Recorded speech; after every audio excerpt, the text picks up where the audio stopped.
Hapa kuna Gemini na hapa kuna Gemini.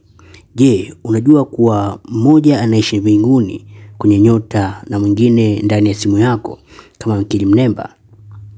Karibu kwenye Siri ya Kambi kwa usiyoyajua.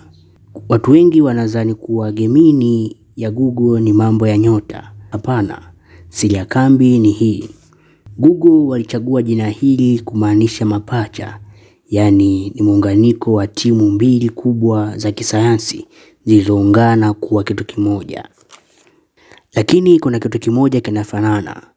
Kama ilivyo nyota ya Gemini inayopenda mawasiliano na wepesi wa kufikiri. Gemini hii ya AI ndio mshirika wako wa kila siku.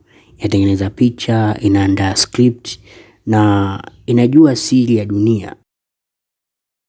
Siri ya Kambi ya leo ni kwamba teknolojia sio uchawi, bali ni pacha wako wa kidijitali. Hii ni Siri ya Kambi kwa usiyoyajua na mimi ni Brown Mwangasa.